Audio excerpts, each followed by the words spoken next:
Год назад у 35-летней Стефании Смит родился сын по имени Исайя.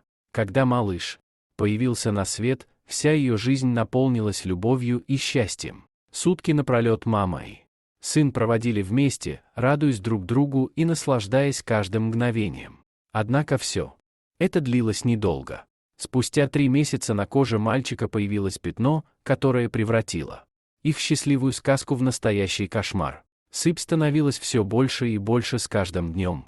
И Исайе приходилось сталкиваться с новыми для него запахами, на которые его кожа реагировала.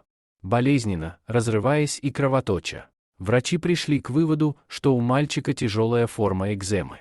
Они прописали малышу топические стероидные мази, от которых Исайе поначалу становилось легче. Однако прошло некоторое время, и сыпь на коже проявилась еще сильнее, чем прежде. Мама прибегала к более сильным препаратам, но история повторялась вновь и вновь, ее сыну. От лекарств становилось только хуже. Ужасная сыпь покрыла все тело малыша, его волосы выпадали, а чувствительность исчезала. Доктора разводили руками. Врачи думали, что это просто экзема, рассказывала Стефания, все говорили одно и то же. Один из докторов даже сказал, что я отравляю сына своим молоком и должна немедленно прекратить его кормить. Прошло 5 месяцев, и у Исайи случился приступ, кожа начала разрываться глубоко изнутри. Скорая увезла мальчика в госпиталь, где его лечили сильными стероидами. Мази дали результат, но через 2 дня приступ вернулся с новой силой. Чтобы избежать инфекции, Стефания регулярно обертывала своего малыша медицинскими бинтами. Даже его пальчики, которыми он мог почесать себя, во время сна должны были быть полностью закрыты. Исайе становилось лучше только в воде. Дни напролет мама проводила с малышом в ванной, пока тот лежал в раковине. Только там ее сын не плакал.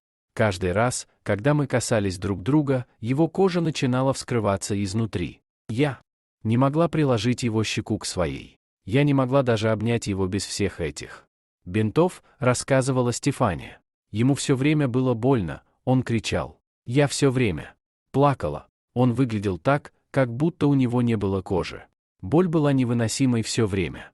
Однажды, совсем отчаявшись, я молила Господа о том, чтобы он дал моему сыну другую жизнь. Врачи прямо говорили, что ничем больше не могут помочь. Боль вылилась в отчаяние. Слезы не сходили с глаз. Стефания не знала, существует ли хоть какая-то возможность спасти сына. Немного позже она зашла на форум в интернете, где случайно наткнулась на фотографии детей, имеющих проблемы с кожей. Они обсуждали стероиды.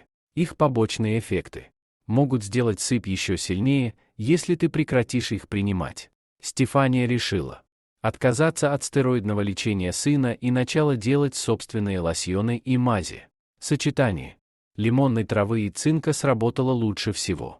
Вскоре на теле Исайи начали появляться пятна, свободные от воспаления. Спустя 10 месяцев после отказа от стероидных мазей кожа малыша снова вернулась к норме. Нас осматривали 35 докторов. Они все думали, что это экзема. Сейчас я очень хочу показать им фотографии, на которых Исайя полностью здоров.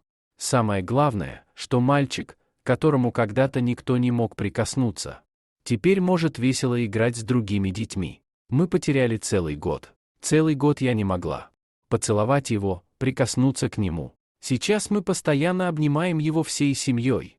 Ему так нравится. Стефания поделилась своим опытом, чтобы помочь другим. Она, как никто другой, понимает боль женщин, чьи дети вынуждены бесконечно страдать.